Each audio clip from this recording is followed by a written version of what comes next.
అధిక మాసం పురస్కరించుకునే సికింద్రాబాద్ శ్రీ కన్నికా పరమేశ్వరి అమ్మవారి ఆలయంలో నిర్వహించిన ప్రత్యేక పూజలు ఆధ్యాత్మిక కార్యక్రమాలు భక్త శ్రద్ధల మధ్య అత్యంత వైభవంగా సాగాయి. హిందూ ధర్మంలో అత్యంత పవిత్రమైనదిగా భావించే అధిక మాసం సందర్భంగా ఆలయ ప్రాంగణం భక్తులతో కలకలలాడింది. ఉదయం సుప్రభాత సేవతో ప్రారంభమైన కార్యక్రమాలు గణపతి పూజ, పుణ్యహావచనం, అభిషేకాలు, సహస్రనామార్చనలు, కుంకుమార్చనలు, లక్ష పుష్పార్చనలు, ప్రత్యేక హోమాలు మరియు మహామంగళహారతులతో కొనసాగాయి.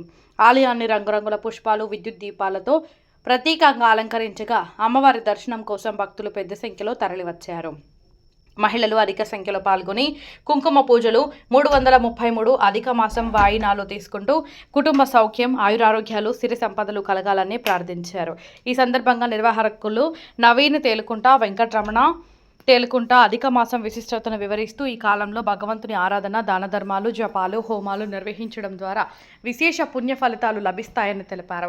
కార్యక్రమంలో స్థానిక ప్రముఖులు, ఆలయ కమిటీ సభ్యులు, వైశ్య సంఘ ప్రతినిధులు మరియు భక్తులు ఉత్సాహంగా పాల్గొన్నారు. పూజల అనంతరం భక్తులకు తీర్థ ప్రసాదాలు పంపిణీ చేయడంతో పాటు అన్నదాన కార్యక్రమాన్ని నిర్వహించారు.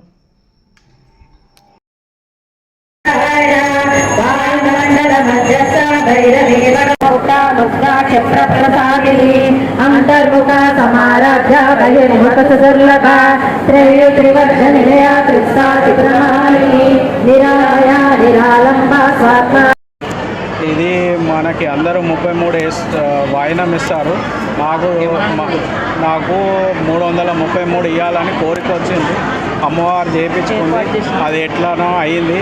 అది కూడా ఇలా మా అన్న బర్త్డే ఉండి అట్లనే పుష్పార్చన కూడా, లక్ష పుష్పార్చన కూడా 2 అమ్మవారి దయతోటి అయింది. ఇంకా అమ్మవారికి ఇంకా ముందు ఇంకా మంచిగా చేయాలని కోరుకుంటున్నాను. జై వాసవి. జై వాసవి. ఇక్కడ తేలుకుంట నవీన, పావని, తేలుకుంట వెంకటరమణ, సాగరిక వీళ్ళు బాబాయిలు, పిన్నిలండి. ఈరోజు 333 రకాల జ్యేష్ఠ అధిక మాసం వాయినాలు ఇచ్చి అమ్మవారికి సమర్పించారు. అందులో మా ఆడపడుచులందరికీ భాగాన్ని ఇచ్చి ఇక్కడ 108 సార్లు లలిత పారాయణం జరిగింది. వాసవి మాత జీవిత చరిత్ర జరిగింది. అందులో భాగాన్ని ఇచ్చినందుకు చాలా సంతోషం ఉంది. మళ్ళీ 3 ఏళ్లకు ఇదే 3333 ఇవ్వాలని కోరుతూ వాళ్ళకి అమ్మవారి శక్తిని ఇవ్వాలి, వాళ్ళకి ఆశీర్వాదం ఇవ్వాలని వాళ్ళ ఫ్యామిలీకి కోరుకుంటూ అమ్మడు చేసిన ఈ కార్యక్రమంలో మేము కూడా పాల్గొన్నందుకు, మాకు ఈ అవకాశం ఇచ్చినందుకు చాలా ఆనందంగా ఉంది. ఇలా మా తమ్ముడు ఎలాగో చేయాలి, ఇట్లాంటివన్నీ చాలా చేయాలని ఆశిస్తున్నాను. అమ్మవారి ఆశీర్వాదంతో వాళ్ళు ఆరోగ్యాలతోటి బాగుండాలని కోరుకుంటున్నాను. అందరినీ ప్రతిసారి ఇలాగే చేయాలని కోరుకుంటున్నాము. అంచెలంచెలు ఎదగాలని చెప్పి ఆశిస్తున్నాము. ప్రతి 3 ఏళ్ళకోసారి వచ్చే అధిక మాసము ఇలాగే చేయాలని కోరుకుంటున్నాం. మా తమ్ముడు వల్ల మేము కూడా సంతోషంగా అన్ని కనువిందులా చూసాము, చేశామండి. చాలా ఆనందంగా ఉంది. అధిక మాసం అనేది ఎవ్రీ 33 నెలలకు ఒకసారి అధిక మాసం వస్తుంది. ఆ సందర్భంన అమ్మవారికి మాకు 333 కానుకలు ఇవ్వాలని అనిపించింది. ఆ ఉద్దేశంతోనే ఈ అధిక మాసానికి ఈ 333 రకాల అమ్మవారికి వాయినాలు అరేంజ్ చేశామన్నట్టు.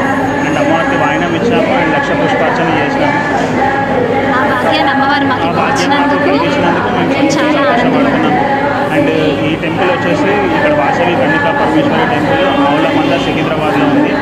మాకు ఇక్కడ ప్రెసిడెంట్ గారు వాళ్ళందరూ కూడా సహకరించారు. చాలా మంచి అనుభూతి చెందింది, చాలా బాగుంది. మా కులదేవత వాసవి కన్నికా పరమేశ్వరి మాకు ఈ అవకాశం ఇచ్చినందుకు మేము ఎంతో అదృష్టవంతులంగా భావిస్తున్నాము. మా తమ్ముడు మా అందరికీ అవకాశం ఇచ్చినందుకు మేము శ్రీ కన్నికా పరమేశ్వరి దేవస్థానం అవలంబన శ్రీగారు. ఈ దేవస్థానానికి నేను జనరల్ సెక్రటరీ. ఈ దేవాలయం 400 చరిత్ర గల దేవాలయం ఇది. ఇప్పుడు ఈ దేవాలయం లాస్ట్ 3 months బ్యాక్లో పునర్నిర్మాణం జరిగింది. 5 కోట్లతోటి పునర్నిర్మాణం చేశాము. తర్వాత భక్తులు దినదినము అభివృద్ధి జరుగుతుంది ఇక్కడ భక్తులకు. ఇంకోటి ఈ అధిక మాసం వల్ల చాలామంది ఇక్కడ అధిక మాసం ఇస్తామని చెప్పి వాయినాలు ఇస్తాను ఎక్కడికి వస్తున్నారు. ఇంకోటి లక్ష పూల కూడా చేసుకుంటున్నారు. నేను పర్సనల్గా కూడా చేసుకున్నాను, లక్ష పూల కూడా చేసుకున్నా.